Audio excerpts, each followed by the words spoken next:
First up, we have the Mace basics.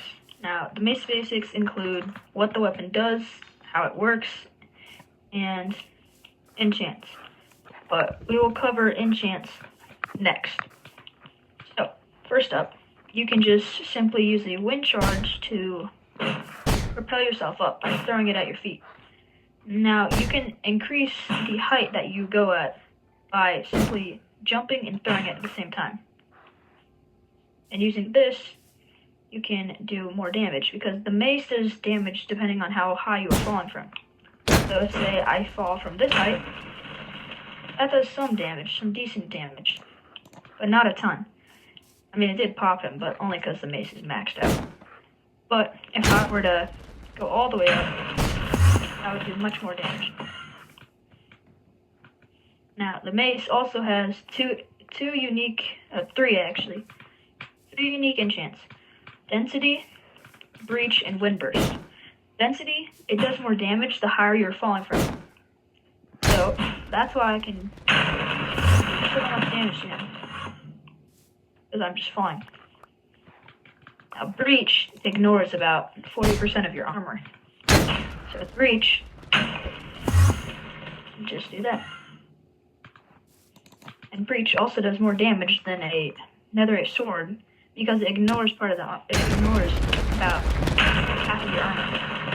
The mace has 3 unique enchants that came on with the update that you can apply to it. Number 1 being Density.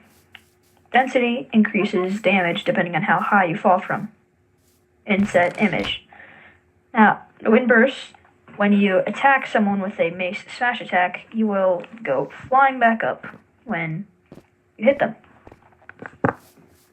I think it's about, Windburst 1 is 8 blocks, I think 2 is 16, and then 3 is 32. Breach ignores your armor. Each level adding, I think, about 15% of armor ignoring. Breach 4 will do more damage than a sharpness 5 netherite sword, because it ignores most of the player's armor. However, Density and Breach are not compatible in vanilla Minecraft, so you have to choose one or the other. I would recommend Density on one mace and then Breach on another, mainly because there are different scenarios you can use them from. Density 5 I would use when you're dive bombing your opponents and just having ground encounters. With Breach, I would recommend, instead of using a sword, just hitting them with a Breach mace, because it'll do much more damage. That is Mace Basics and Enchants complete. The next mace thing that we're going to learn about is the Spear D-Tap. Now, this move can, if done correctly, bypass totems. Target, please hold 2. Good boy. Basically, the way this works is the spear has extended range, so you can hit them with the spear while falling, and then switch to your mace quickly to hit them, doing extra damage. Be ready. Now, I probably won't hit this first try, because I haven't played Minecraft in 2 weeks, so.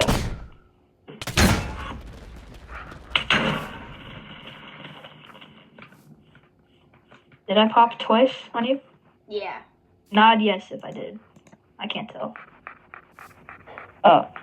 Alright. Let's do it one more time just so we have clear proof. That was only once. It's kind of hard to do. It's to line the timers up. There we go. That was a clean one though. And you just pop the first one with the fall, and then quickly, I'm on controller, so I press the bumper over and then the hit button because they're close together. And I can do it pretty easily.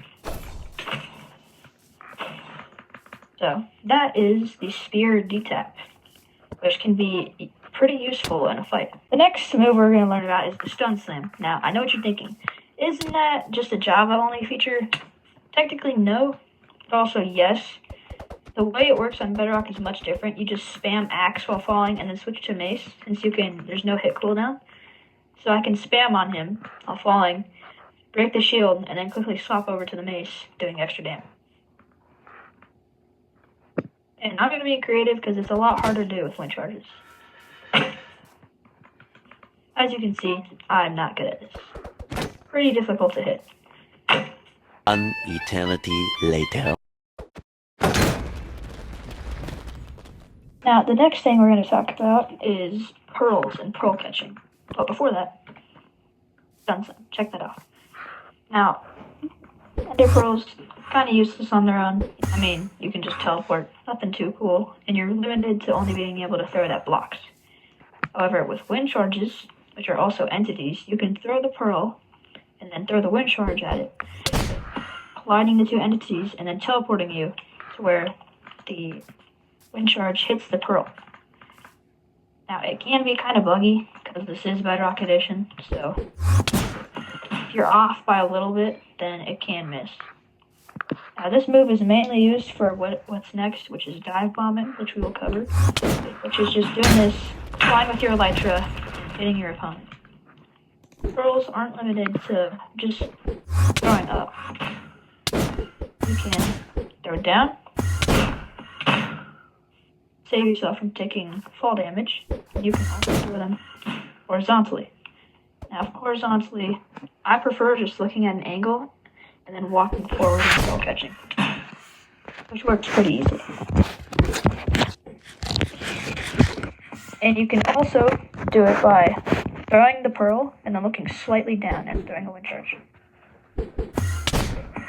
which I'm not that good at. Oh, I did hit it.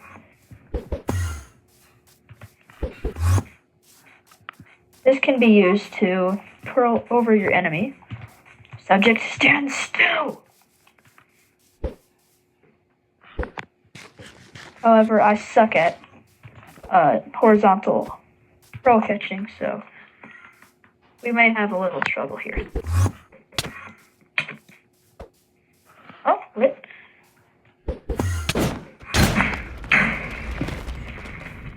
You can use pearls for that.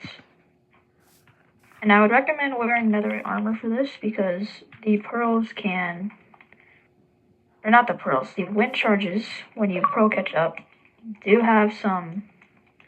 A wind charge will shoot whichever direction you're facing. So if I look at the ground, it'll shoot down. You can also hit them down. And if you can time it right, you can get the wind charge to hit you while you're flying down. Pearls checked off. Alright, start.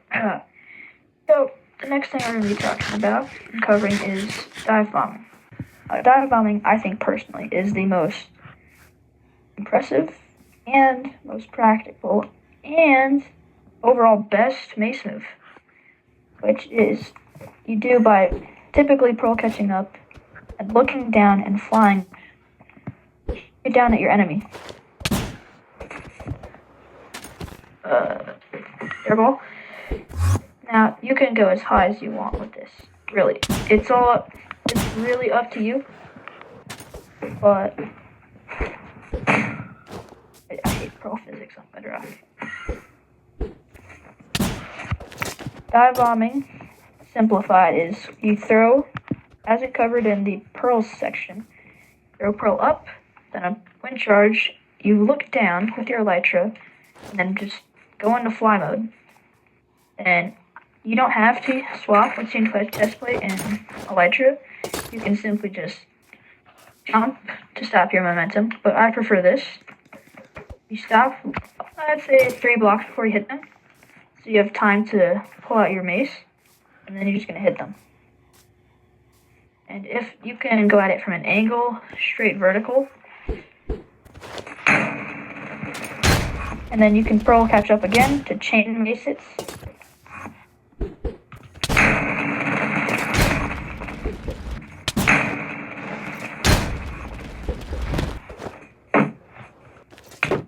Oh, you sneaky. That's pretty much dive bombing in a nutshell. I think that is the most overpowered move. Here, can you wind charge up? I got you.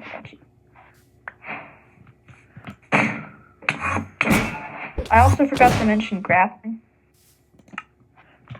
which is another OP method. Typically, I would recommend doing all of this on a server instead of just on your own world because bedrock physics suck. With nether armor on, you cannot get much wind charge height. So I would recommend a mod on CurseForge. We can put a picture up of it by I don't know who, but it's a knockback wind charge resistance thing that basically lets you go up more, and as if you don't have the knockback resistance. I would highly recommend that mod. Sadly, I cannot use that because I play on Xbox. And we had someone comment on a video that I don't play on controller. I in fact do. If I can find the thing. Add controller hints. Let me turn this off. I clearly play on controller.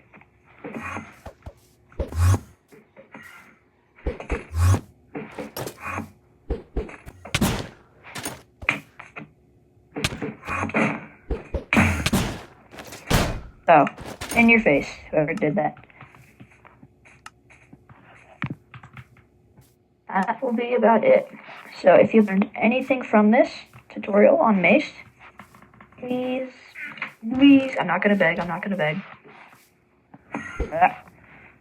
Please subscribe. That would help us out a lot. This video took a while to make, and we'd really appreciate it if this helps you at all.